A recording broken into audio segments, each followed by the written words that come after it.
દીવની પ્રજા અને પર્યટકોને હવે શાકભાજી, ફરફરાદી અને અન્ય ચીજવસ્તુઓ દીવ બંદર ચોક પરથી ઉપલબ્ધ થશે। દીવની ફોરેન માર્કેટમાં રિનોવેશનની કાર્યવાહીને લઈ પ્રશાસન દ્વારા તમામ વેપારીઓને હાલ પૂરતા બંદર ચોક જેટી પર શિફ્ટ કરાયા। દીવ નગરપાલિકા પ્રમુખ સમક્ષ વેપારીઓ દ્વારા રજૂઆત કરાતા બંદર ચોક જેટી પર તેઓને ખૂટતી સુવિધાઓ ઉપલબ્ધ કરાવી આપવા અંગે આપી બાહેંધરી। દીવ પ્રશાસન દ્વારા દીવની ફોરેન માર્કેટની રિનોવેશનની કાર્યવાહી હાથ ધરવામાં આવેલ હોય, જેને લઈ પ્રશાસન દ્વારા આ માર્કેટમાં વેપાર કરતા વેપારીઓને દીવની બંદર ચોકી જેટી પર શિફ્ટ કરવામાં આવેલ। જોકે આ માર્કેટમાં અન્ય વેપારીઓ જેવા કે શાકભાજી, ફળ અને અન્ય ચીજવસ્તુઓ વેચતા વેપારીઓ અત્યાર સુધી દીવ ફોરેન માર્કેટની બહારના ભાગમાં જ વેપાર કરતા હતા। તેઓને પણ બંદર ચોક જેટી પર શિફ્ટ થવા પ્રશાસન દ્વારા સૂચનાઓ આપતા તમામ વેપારીઓ દ્વારા દીવ નગરપાલિકાના પ્રમુખ હિતેશભાઈ સોલંકી સમક્ષ રજૂઆત કરવામાં આવી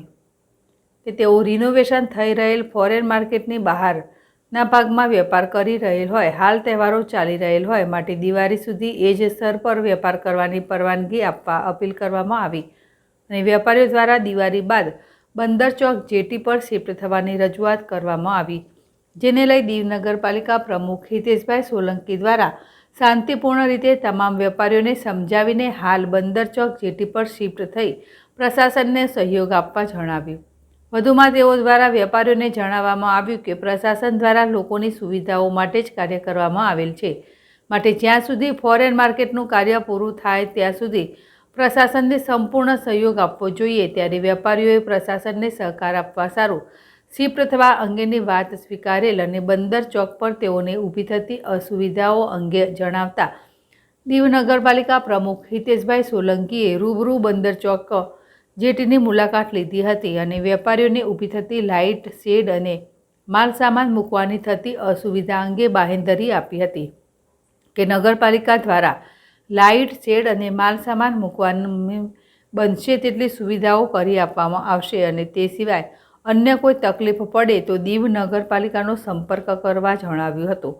ત્યારબાદ તમામ વેપારીઓએ દીવ નગરપાલિકા પ્રમુખનો આભાર વ્યક્ત કર્યો હતો અને તમામ વેપારીઓ પોતપોતાની સવલત મુજબ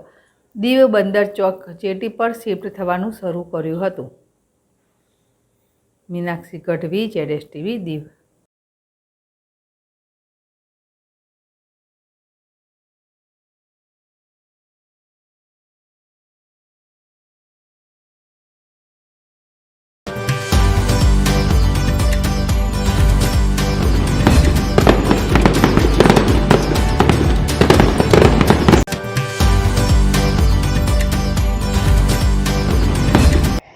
ટાટા રાજ મોટર્સ પરિવાર તરફથી દરેક દેશવાસીઓને